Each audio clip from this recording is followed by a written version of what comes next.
বর্তমানে বাংলাদেশে অনলাইন রাস্তাঘাট কিংবা রেস্টুরেন্টে মোস্ট ডিমান্ডেবল একটি আইটেম হচ্ছে চাইনিজ ফ্রাইড রাইস।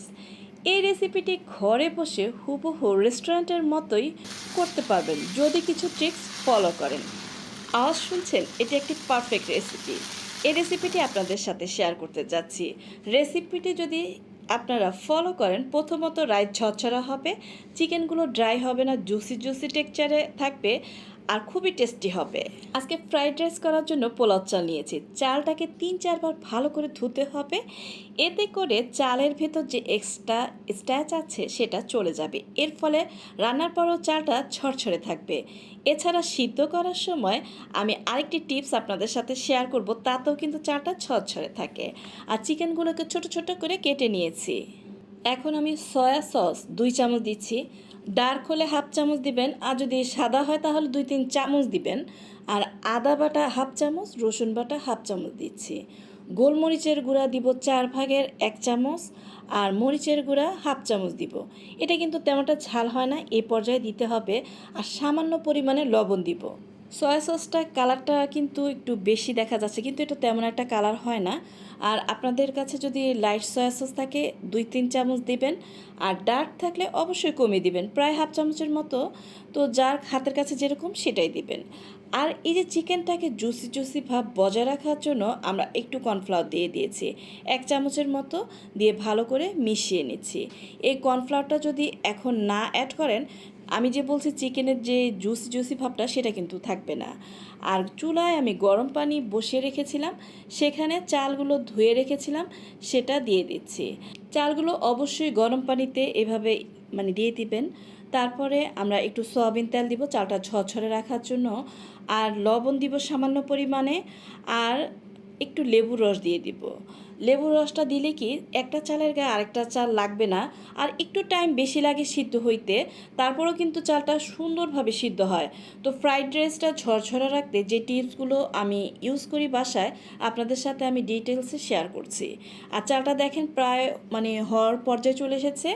সাথে সাথে আমি এটাকে একটা স্ট্যান্ডারে ঢেলে তারপরে ঠান্ডা হওয়ার জন্য ফ্যানের নিচে রেখে দিব। আর অনেক সময় আমরা কি করি, আগের দিন রাত্রেও কিন্তু চালটা রান্না করে ফ্রিজে রাখতে পারি, তাহলে কিন্তু ফ্রাইড রাইসটা খুবই ভালো হয়। দেখেন ঠান্ডা হওয়ার পরে কি ঝরঝরা রয়েছে। তো চালটা প্রিপেয়ার করার সময় এই ট্রিক্সগুলো অবলম্বন করলে ফ্রাইড রাইস অবশ্যই ঝরঝরা হবে। আর কিছু সবজি নিয়ে নিয়েছি, গাজর, ক্যাপসিকাম, বরবটি, পেঁয়াজ।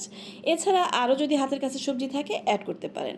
একটা ফ্রাই প্যান বসিয়ে সামান্য পরিমাণে তেল দিয়ে তারপরে আমি চিকেনগুলোকে দিয়ে দিয়েছি, যে চিকেনগুলো আমি ম্যারিনেট করে রেখেছিলাম সেগুলো। এখন ভালো করে হাই হিটে এগুলোকে ভেজে নিব। একদম অতিরিক্ত আগুন দিবেন না যাতে পুড়ে যায়, একটু হাই হিট থাকবে। আর ফ্রাইড রাইসটা কিন্তু প্রথম থেকে শেষ পর্যন্ত মোটামুটি হাই হিটে রান্না করতে হয়। তো এই ট্রিক্সগুলো কিন্তু অবশ্যই ফলো করবেন। আর মোটামুটি ভাজার পর্যায়ে চলে এসেছে, আমি এগুলোকে এক সাইড করে টাটকা একটু আদা রসুন কুচি দিয়ে দিয়েছি। আর চাইনিজে সবসময় একটু টাটকা মশলা ইউজ করতে হয়। আর আমি প্রত্যেকটি ইনগ্রেডিয়েন্টসই স্টেপ বাই স্টেপ দিব আর আপনাদের সাথে বলে দিচ্ছি। আর পেঁয়াজগুলোকে একটু মোটা করে কেটেছি, এখন দিয়ে ভালো করে মিশিয়ে নিচ্ছি। এগুলো ভাজতে ভাজতে আস্তে আস্তে নিজেই নরম হয়ে যাবে, এই জন্য একটু মোটা করে দিয়েছি। আমার আরও ফ্রাইড রাইসের রেসিপিতে আমি খোসা ছাড়িয়ে দিই, কিন্তু এখানে তা করিনি, একটু অন্যরকমভাবে দিয়েছি। গাজরটা যেহেতু সিদ্ধ হতে একটু সময় লাগে, গাজরটা প্রথমে দিয়ে দিয়েছি আর ভালো করে নেড়ে চেড়ে নিচ্ছি। প্রথমত গাজরটাকে দিয়ে একটু সিদ্ধ হওয়ার পরে তারপরে আমি দিয়ে দিয়েছি বরবটি কুচি। এভাবে একটু মিহিন কুচি করতে পারেন, অথবা একটু যদি বড় কুচি করেন ভাপ দিয়ে ইউজ করেন, সেটা আপনাদের ব্যাপার। তো দিয়ে ভালো করে মিশিয়ে নেড়ে চেড়ে নিচ্ছি। সবজিগুলোকে অত একটা সিদ্ধ করতে হয় না, কারণ চাইনিজের সবজিটাকে একটু আধা কাঁচা রাখা হয়। এখন এগুলোকে আবার এক সাইড করে 2টা ডিম দিয়ে দিয়েছি, ডিমের সাথে সামান্য পরিমাণে লবণ মিক্সড করেছিলাম। এখন ডিমগুলোকে আমি একটুখানি স্প্যাচুলা দিয়ে এইভাবে স্ক্রাম্বলিং করে নিচ্ছি। আর অবশ্যই ডিমটা শক্ত হওয়ার পরেই করবেন। আর সবজির সাথে আবারও মিশিয়ে একটু নেড়ে চেড়ে নিচ্ছি। তারপরে রাইসগুলো অ্যাড করে দিচ্ছি। রাইসগুলো দেওয়ার সময় আস্তে আস্তে দলাগুলো যদি থেকে যায় হাত দিয়ে ছাড়িয়ে দিবেন। আর এগুলো এত ছড়ছাড়া দেখা গেছে আপনি রান্না করার সময় নাড়তে নাড়তেই সুন্দর করে মিশে যাবে। আর অবশ্যই কিন্তু আগুনটা মিডিয়াম টু হাই হিটেই থাকবে, কোনো অবস্থায় কিন্তু আগুন এখন কমিয়ে দিবেন না। এই অবস্থায় সবজি যে উপকরণগুলো আমরা দিয়েছি প্রত্যেকটা জিনিসের সাথে রাইসটাকে এমনভাবে মিশাতে হবে জানি রাইসটা ভাজা ভাজা হয় ঝরঝরে হয় আর খেতেও কিন্তু ভালো লাগবে। তো প্রত্যেকটা মশলা দেওয়ার পরে রাইসটাকে ভাজা ভাজা করাই কিন্তু এখানে ট্রিক্সটা, কারণ যত সুন্দর ভাজা ভাজা হবে রান্নাটা তত বেশি টেস্টি হবে। আর আমি ক্যাপসিকামটা একটু পরেই দিই, কারণ আমার ক্যাপসিকামের যে ঘ্রাণটা সেটা কিন্তু ভালো লাগে। আগে আগে দিলে কেমন একটা সিদ্ধ হয়ে যায়, তেমন একটা টেস্ট পাওয়া যায় না। এখন আবারও ভালো করে মিশিয়ে নেওয়ার পরে 2 চামচ সয়া সস দিয়ে দিচ্ছি। আর একটু হালকা লাইট সয়া সস দিবেন, তা না হলে রাইসের কালারটা একটু ডার্ক হয়ে যাবে। আর চিলি টমেটো সস দিয়ে দিয়েছি 2 চামচের মতো। আপনারা যদি এখানে রাইসটা একদম পুরো সাদা সাদা রাখতে চান তাহলে সয়া সস টমেটো সস দুইটাই অ্যাভয়েড করবেন। আমি যেহেতু চালের সাথে লবণ অ্যাড করেছিলাম তাই আমার একদম কম পরিমাণে লবণ লেগেছে। আর 1 টেবিল চামচ চিনি দিচ্ছি, হাফ চামচ গোলমরিচের গুঁড়া দিচ্ছি, আর সর্বশেষে কাঁচামরিচ দিচ্ছি।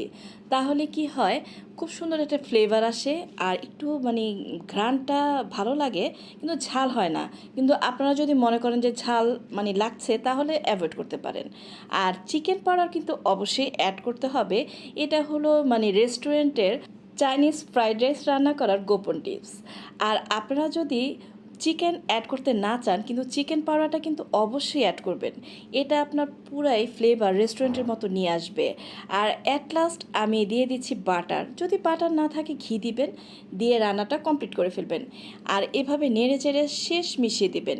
আর এখন যেই আমি ইনগ্রিডিয়েন্টসগুলো দিয়েছি চুলার সামনে এগুলো কিন্তু রেডি করে রাখবেন, দিবেন আর নাড়াচাড়া দিবেন। কিছুক্ষণের মধ্যে কিন্তু এই ফ্রাইড রাইস রান্না করা যায়। অতিথিকে বসিয়ে রেখে অথবা যে কোনো দিনই হোক এই রান্নাটি কিন্তু সেরে নেওয়া যায়, কারণ দোকান থেকে কিনে আনলে কিন্তু সেটা স্বাস্থ্যসম্মত হয় না।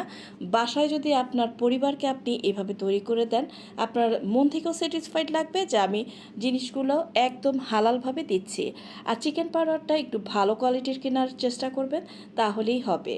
হালাল দেখে কিনতে চেষ্টা করবেন। আমি টমেটো সস অ্যাড করেছি তাই এই ধরনের কালার এসেছে। আমার কাছে কিন্তু এভাবে খেতেই ভালো লাগে। তো এই রাইসটা কিন্তু বাসায় যদি রান্না করেন পরিবারের সবাই মিলে এনজয় করতে পারবেন। আর আমার কাছে কিন্তু এত রিকোয়েস্ট বাসায় আসে যে আবার রান্না করে দাও। আসলে এই রান্নাটা কিন্তু অনেক মজা, বাসায় অবশ্যই ট্রাই করবেন। তো কোনো অংশ যদি ভিডিওর ভালো লেগে থাকে আর একটি অংশ যদি আপনাদের উপকারে আসে অবশ্যই লাইক দিয়ে ভিডিওটি কন্টিনিউ করবেন, আমাদের পাশে থাকবেন। পরবর্তী ভিডিও সবার আগে আপনাদের কাছে চলে যাবে। আর বেশি ভালো লেগে গেলে ফ্রেন্ড অ্যান্ড ফ্যামিলির সাথে শেয়ার করবেন। আর রাইসের সাথে আমি যা দিয়ে সার্ভ করেছি সেটাও আপনাদের সাথে শেয়ার করছি। সুন্দর করে পরিবেশন করলে কিন্তু খাওয়ার প্রতি আগ্রহ বেড়ে যায়। আর আমি যেই ফ্রাইড রাইসের সাথে যে চিকেন ফ্রাই করেছি সেটাও কিন্তু সামনের পর্বে আপনাদেরকে দেখিয়ে দিব। এটা খেতে যেমন ক্রিস্পি আর অনেক টেস্টি। তো নতুন নতুন ভিডিও দেখার জন্য আমার চ্যানেলটির পাশেই থাকবেন আর আমাকে দোয়া করবেন ভবিষ্যতে জানি নতুন নতুন ভিডিও নিয়ে আপনাদের সামনে আসতে পারি। আল্লাহ হাফেজ।